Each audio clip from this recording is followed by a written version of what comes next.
Hello everyone and welcome back to another dreamXchanger story. I have with me here today Kyle, who is an author. He has written many books. He's also a teacher and has recently become a coach, or maybe not too recently, for the past couple of years perhaps. 2 years now. 2 years now. And he's got quite a wonderful story of what he's done in his life to get to where he is today in terms of self-employment, entrepreneurship, and how he's really created such a thriving, successful career for himself. So welcome Kyle, thank you so much. Thank you so much for having me, Nicole. It's a pleasure to be here. Amazing. Just tell us a little bit about what you did before you got into writing. I understand it wasn't the first thing that you ever did. You have quite the story to tell us. So I started writing back in 2013. 2013 is when I was in matric. So after matric, while I was waiting for my results, I began writing. I went to study biology at UWC. So I've got my master's degree in biology. It was a 3-year degree plus another degree for year for honors plus another 4 years it took me for my master's. That was what my main aim was. I wanted to be a biologist, and for some reason in that time I was writing. So I started writing my first book in 2013. I wrote it, I enjoyed writing it, sent it through to the publishers, and they all rejected me. I was convinced I'd be rich. So I sent it through the publishers. All of them rejected me.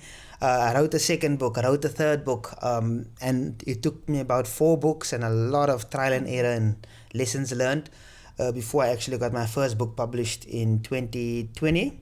And now I've got 16 books published and just finished book number 17. Oh my goodness. So if that wasn't a long enough list for you, I mean, that is just incredible. And I understand that you were doing this all while you were studying, while you were making time for it. And I've seen a lot of his content too. A lot of what you speak about is making time for the things that you want to do. You're quite an advocate for not just waiting for the time to arrive. So during that time of really wanting to go down a path of writing and getting into creativity, what was that sort of driving force, that moment for you realizing that you need to make the time to do this, and this is something that you actually really want to do? So, like I tell my clients a lot, a lot of people, their main excuses for not writing is that they don't have time. I don't have the time, And I keep telling them time is never going to make itself. When I was writing in 2021, I wrote and published 9 books in 1 year. And at that time, I was doing my master's degree. I was working full-time as a high school teacher. I was getting my black belt in ninjutsu. I had family commitments, I had church commitments, I had a lot that I was going on. I was writing my thesis, but I decided I want this. I have so many ideas in my head, I want it out. I love writing, it's a passion for me.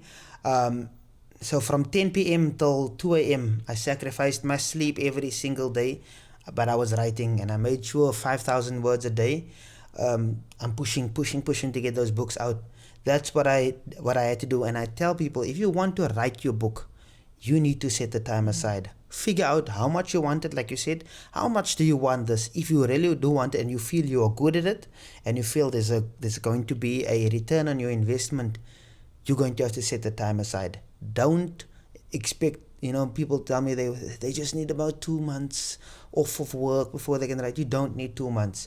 You need 1 hour a day, and you need some clarity on what you want to write. And if you've got those 2 things, you can write a book. So for you, what is the best part about what you do, about being self-employed, turning your passions into a career, into something sustainable for yourself? What's been sort of the highlights for you of doing what you're doing? If I'm thinking, so ever since I stopped being a teacher, that was in 2024. So from 2024, 2025, and now 2026 is when I'm doing book coaching. I like the freedom of having my own time. I think that's the best perk. Then with what that is, I can just act on the things that I want to do. I don't have anybody telling me this is what you have to do. The books I write are books that I want to write. I write things that I have a desire to do. I wish I had superpowers, so I write about books where people have these things. There's no one that has it. So I love having the ability to act on it myself. The only thing is that you need a lot more self-discipline. If you don't have that self-discipline, you end up sleeping in and doing, nothing.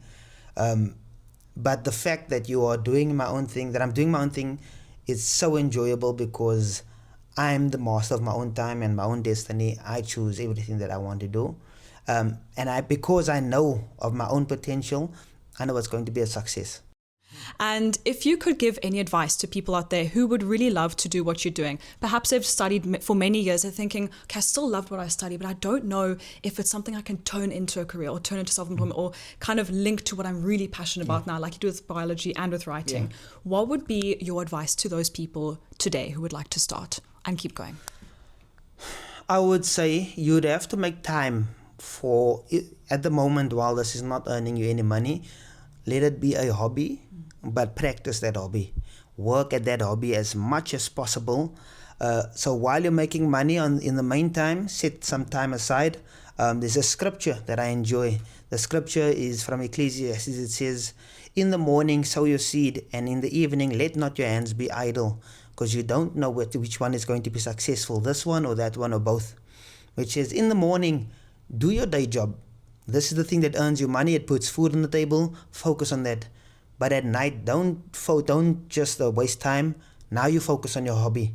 At night, if this is something that you are passionate about, it's not yet making you money, it's just a passion project, focus on it, learn, get good until it can start making you money, and then you invest all your time in it if you find that is a lot more enjoyable.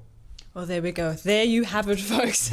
I really hope that everyone has been inspired by this today. If you are an up-and-coming writer and you would like to get hold of Kyle, we will link his details below so that you can maybe have a coaching session one-on-one. If you'd like to take your writing to the next level, this is your man. So thank you so much for joining us here today. And I cannot wait to see all the beautiful stories and talks and everything that comes out of your flourishing, thriving self-employment career. Thank you so much, Nicole. It's a pleasure to be here, and I hope everyone enjoys the show.